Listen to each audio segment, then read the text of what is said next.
Oh, shit. All right. We are back. It is Friday. It's noon. That means you're watching Real Estate Bites here on either Facebook or LinkedIn. I appreciate you joining me once again. As always, I endeavor to bring good information to you guys. This is intended to be educational and not a sales pitch. So if you like the information that we're bringing at you every week, please share this with friends and family, anybody that might be interested in what's happening locally with real estate or might have an interest in real estate news, insight into the industry. This is the place to come every single Friday, all right? Share it with your friends. I appreciate you. Today, we are going to talk about stigmatized property. I got a little story, a little something that happened recently in the team that brought this topic to mind. I also touched a little bit on stigmatized properties in last week's broadcast, and made me think that this is a good topic for an episode of Real Estate Bites. So before we get into it, as always, let's take a look at this week's bit of humor. All right, let me get to the share screen here. In the Halloween spirit, we're going to take a look at this costume that I found at the Spirit of Halloween store. The Wannabe Investor includes all lowball offers. Every home is overpriced attitude. 30 unaccepted offers over 3 years. That's a low estimate, in my opinion. Does not include an accepted offer and never will.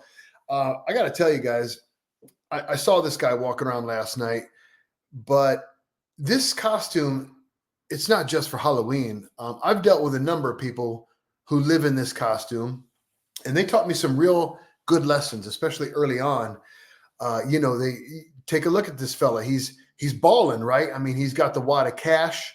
He's going to come up to you. He's going to talk a big game about how he's about to blow up, and you're going to blow up with him as long as you take this ride with him. He watched a handful of TikTok videos, so he's got some industry jargon in his pocket. I mean, this dude is ready to set the real estate world on fire, and you will run your ass off showing him all kinds of dumpy houses.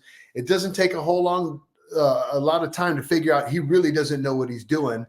As long as you know what you're doing, I can tell you that these folks took me for a ride when I was a new agent. Here's one thing. One tip for any of you agents who might watch this.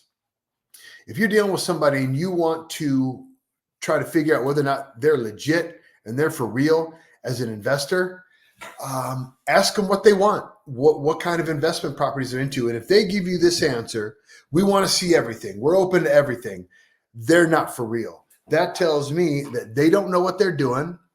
They don't know what type of property that they want to invest in, what they're going to do with it. They have no idea what they're getting into. That's why they're open to everything, because they don't know what they're not qualified to do. They don't know what they're not interested in, what style of home they want to work on or own or rent or whatever it might be. So if they're open to everything and they want to see everything, run like hell. That's my advice. Okay. So now that we got that little chuckle out of the way, let's talk about this. Our team recently had a listing in the greater Cleveland area that went under contract some time ago. And while in contract, we found out, and it was actually the buyer who brought our attention to this. So this was a flip. One of my clients had flipped this house, brought it to our attention that 17 years ago, there was big trouble at this house. The house had been operating as an illegal underground gambling ring for some years. And then what blew up the operation was there was a shooting at this house. Now, no one died. There were injuries, but no one died. Again, this is 17 years ago. There's a shooting at this house. Is this a stigmatized property? I mean, no one died. Well, the answer is yes. Why is it a stigmatized property? What makes a property stigmatized? And the answer is essentially that crime has occurred in that property, right? Some sort of crime. It doesn't necessarily have to be violent, but crime has had to have occurred. And the thing about a stigmatized property is, even though a gambling ring and a shooting doesn't mean that the roof is bad. It doesn't mean that the foundation's caving in. It doesn't mean anything when it comes to how solid of a home this actually is. Stigmatized properties, the crime that occurred there is considered a material condition that could affect the sale of a property, right? I mean, we all know the big ones: murder, suicide, these real tragic tales of what may or may not happen inside of a home. But it could be any crime. And a gambling ring, let's take out the shooting. It could be just a gambling ring. If you have somebody who is devout in their faith or whatever, and they don't want any sort of association with that, or forget faith, maybe they're just scared that that criminal element is still somewhere around that property and they want nothing to do with it. That's a material issue that could affect the sale of a property, and that's why it needs to be disclosed. Moving on in our story, that house, after the shooting had occurred, I believe it was not quite 2 years after that, it was purchased by a fella. He was an older fella, and he lived in that house for the next 15 years until he passed away in the house of old age, natural causes. Does that need to be disclosed as a stigmatized property? It does not. He passed away from natural causes. There was not a crime involved. There was nothing major. So his passing in the house did not need to be disclosed. However, the gambling ring and the shooting at the house 17 years prior does need to be closed. Okay, so that then begs the question, how long do we need to worry about it being stigmatized? Is there a statute of limitations? Does a certain amount of time pass off? We can just forget or fail to disclose, or the answer is no. I researched this. I tried to figure it out. What I have found is essentially, as long as there is some living memory of that occurrence that creates the stigmatization in the property, you have to disclose it as a stigmatized property, and you have to disclose what happened there. So while my agent and our seller client, our investor client, had no knowledge of it, there's nothing for us to disclose. Now, once that buyer and or their agent had found out, now it needs to be disclosed. And as long as that, lucky for us, that buyer didn't really care what happened back then. They purchased the house, but had they decided to walk away, now we have to disclose this to every prospective buyer and their agent who comes through the house, regardless if there's a crime that happens. And as long as there is some memory of that crime, right? And the memory should be verified here in this digital age. It was, we were sent articles, things like this that showed proof that the things had actually happened. So you could have a neighbor come up and say, hey, do you know this happened? But if we can't find any corroborating evidence, you have to kind of just take that as hearsay and not necessarily believe it. But as long as there is memory that can be corroborated with evidence, you have to disclose. As time goes by and there's less and less people who recall this event, or it's harder to find, it gets buried deeper into cyberspace, and these things don't come up, that is essentially when the stigmatization ends, when it drops from the property, because there's no memory of the event that occurred that created the stigmatization in the first place. So there's an answer for you guys. If something happened in your house that you're aware of that was a crime, and you're aware of this, it doesn't matter how long ago it happened, could be 50 years, that crime, that occurrence needs to be disclosed to any prospective buyer. And then that buyer has to make the decision whether or not whatever happened that caused the stigmatization is important enough to them to continue or to walk away from the sale of the property. So that is stigmatized properties. It's an interesting conversation. It's an interesting topic. No one wants to disclose the stigmatization. I mean, obviously, sometimes there's no way around it, but no one wants to disclose it for the exact reason why you have to disclose it. They're afraid that the buyer is going to get scared and not want to deal with the property anymore. That is exactly why you need to disclose it. You have to give that prospective buyer the opportunity to decide for themselves whether or not whatever happened in the house is important enough to them that they want to walk away from the sale. If you guys have any questions or comments about stigmatized property, if you've got any experiences, put it in the chat below. I'd love to talk about it. This is a fascinating topic to me. We come across this frequently enough here in real estate, and wanted to cover it today briefly. But that ends the meat and potato section. Let's move on to statistics. So we're going to share the screen here again, and we're going to take a look at the statistics for this past week of sales. If you haven't joined us before, we cover these stats at the end of every program because this is the time when most people check out. They're looking at these numbers. Some people actually can't wait to get to these numbers, and they'll tell me about it. This is what they care about most.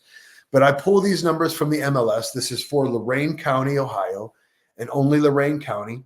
I watch statistics statewide, region-wide, some nationwide stats, and I can tell you that, again, with the exception of the coasts where things are a little bit different, valuations are a little more hyperbolic than they are here in the Midwest, and things change quicker, certainly before they change here in the Midwest. But the data that I look at here in Lorain County, I think is a perfect sample size for what you see throughout most of the country up until you reach the coastlines. So anyways, again, every Friday about 8 o'clock, I pull these from the MLS for Lorain County. I use Lorain County because, well, that's where I'm at. So here, again, episode 65. This morning, there were 460 units for sale in the county. That is single-family residences and condos, no multifamilies, no mobiles, just single families and condos that I'm looking at. There were 63 closings this past week. The median square foot of the homes that sold last week was 1,613 square feet. Median home value was $240,000. You can see that has been very consistent this past month. The median square foot value, $156.61. This is the stat that we're tracking in real time. We're taking a real good look at it every quarter to see our prices continuing to appreciate in real time.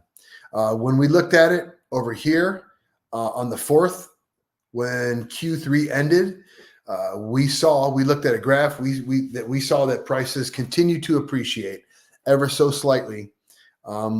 On and on and on. We've talked about low demand lately. Let's see what happens when we round out Q4 and eventually Q1 of 2025. If we see this start to trend a little bit downward, this median square foot value. Median days on market for the closing last week was 28. The interest rates continue to climb. We're back up over 7% for a conventional 30-year mortgage. That is not what people have wanted to see. When we got down here at 6.15%, everybody thought that, we were watching the rates that were going to go down and down again. The Fed back then was still talking about they were going to cut rates, which they did, but they were also talking about potential future cuts in Q4. Those initial cuts were priced in. That's what we saw here in the middle of September. But they've climbed back up again. That has not helped demand at all. But people are still buying houses. The big boy last week, $975,000 in Avon Lake. Let's go take a look at this place over here on Breakers Boulevard in Avon Lake. This is the Legacy Point. I'll get there, guys. I am scrolling back here in the photos. There we go.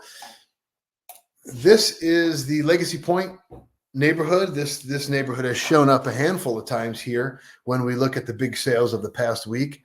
And take a look at this beauty here. As you would expect, what do we got here? This is 3-bed, 2.5 bath, 4,300 square feet, including the basement, the finished basement. It's what you'd expect in this neighborhood, in this house. I can tell you this. Sometimes I don't bother showing the big sale of the week, and they're always beautiful. They're always large. I mean, sometimes it's new construction. And I don't have any pictures to show you guys, but sometimes I just don't bother, and I'll show you guys why. That's the theater room. This is why, because beautiful setting, of course, but look at these houses. Bling, blink, blink, blink, blink, all big and beautiful, and they all look exactly the same. And that's why sometimes I just don't show it, because even when I go inside of the property, they all look the same. All these grays, the same style banisters, the same style staircases, same style flooring, same style construction. It is beautiful, and it is, very. It smacks of affluence. It smacks of class, but it's like showing the same thing over and over again. And for me, it gets boring. So if you guys get frustrated when I don't bother showing these pictures, that's why. And I'm going to tell you, I'm not going to change. It gets boring, and I get tired of showing the same crap. So I'm not good anymore. That's it. That wraps up Real Estate Bites. This was a short one for you guys. As always, take care of yourselves. Take care of one another. I love you, people.